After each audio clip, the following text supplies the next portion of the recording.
कोई जाता है तो ये विचार करना चाहिए अपने भीतर में गहराई से कि ये हमारी स्थिति होगी।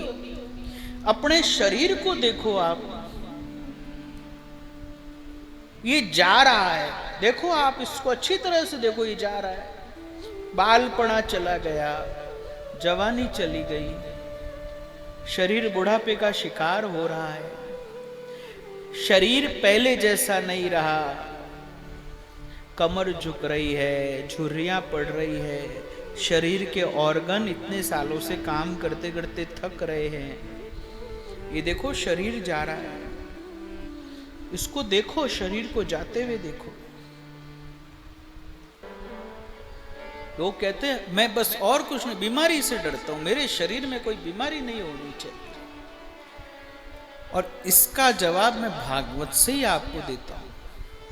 ये शरीर है, ये उस अन्न के खाने से बना है जो अन्न सुबह पकता है और शाम को सड़ जाता है।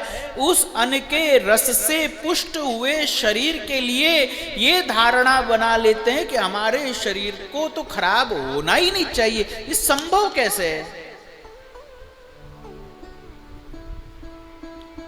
प्रकृति के विपरीत कोई कार्य हो ही नहीं सकता। इसलिए ये मत डरो कि मेरे को कोई रोग ना हो जाए, क्योंकि हमको रोग से डर नहीं लगता है, रोग में होने वाली शारीरिक पीड़ा से डर लगता है। शरीर है तो सुख दुख होएगा, शरीर है तो पीड़ा भी होगी। भगवान से प्रार्थना करनी है तो ये प्रार्थना करो, हे प्रभु जिस स्थिति में रहें, जैसी स्थिति में रहें, तेरा सुमिरन बना रहना चाहिए। बस जिस स्थिति में रहें, तेरा सुमिरन बना रहना चाहिए। चाहे स्वस्थ रहें, चाहे रोगी रहें, निरोगी रहें, जिस स्थिति में रहें, तेरा सुमिरन बना रहना चाहिए। ये शरीर है, होएगा, इसके अंदर सब चीजें होएगी, बीमार भी पड़ेगा, स्वस्थ भी होएगा, मरेगा भी ये। आगे विदुर जी बहुत अच्छी बात कहेंगे, अरे कहते हैं कि अरे सब मर गए, आपके चाचा ताऊ भाई सगे संबंधी पुत्र सब आपकी आंखों के सामने मर गए, आपकी उम्र ढल चुकी है। कह रहे हैं विदुर जी कि आपकी उम्र ढल गई, शरीर बुढ़ापे का शिकार हो गया और फिर भी पराये घर के अंदर पड़े हो, क्योंकि अब राज्य किसका है? युधिष्ठिर का राज्य है। आपका समय चला गया। हमेशा ये बात ध्यान रखना मेरे भाई बहन, समय एक जैसा नहीं रहता है। कई लोग मुझे आकर कहते हैं वो देखो वो तो ऐसे राइज कर रहे हैं, ऐसे राइज कर रहे हैं। करने दो, समय एक जैसा नहीं रहता है। कोई कहते हैं वो तो बिल्कुल ही ऐसे हो गए, कोई बात नहीं, समय एक जैसा। एक बहुत अच्छी कथा आती है।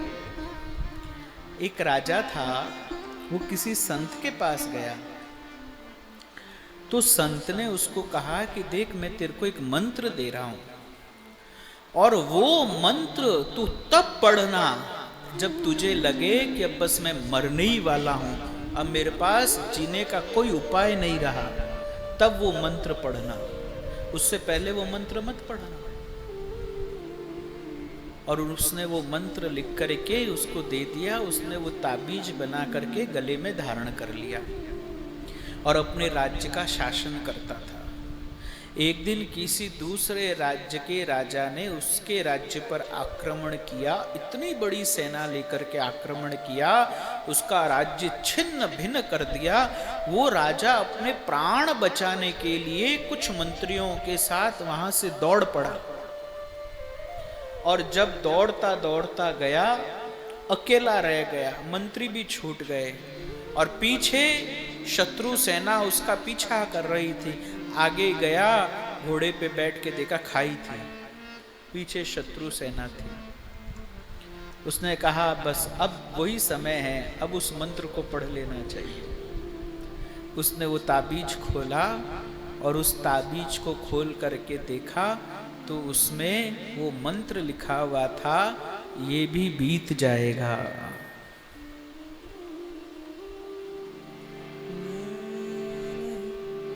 ये भी बीत जाएगा।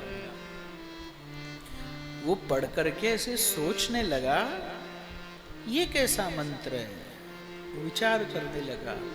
इतने में शत्रु सेना उसके पास आ गई,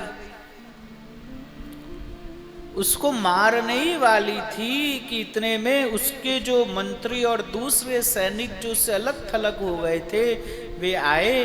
उन्होंने उस सेना को मारा, अपने राजा की रक्षा करी और राजा को किसी सुरक्षित स्थान पर लेकर के चले गए। फिर एक और सेना तैयार की गई, फिर उसने वापस से अपने राज्य को प्राप्त करने के लिए उस राजा से युद्ध किया और फिर उसने अपना राज्य पा लिया और फिर राज्य के सिंहासन पर जाकर के बैठ गया। अब सारा राज्य वापस से उसका हो गया और उसके मन में यह आया, अरे वो जो मंत्र था वो समझ में नहीं आया, क्या लिखा हुआ था, उसको वापस से पढ़ना चाहिए। और उसने फिर से वो ताबीज खोला और वो पढ़ा तो उसमें लिखा था, ये भी बीत जाएगा।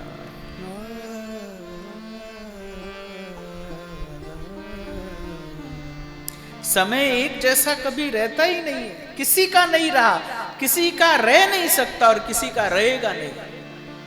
मैं नहीं, मेरा नहीं, ये तन किसी का है दिया। मैं नहीं, मेरा नहीं, ये तन किसी का है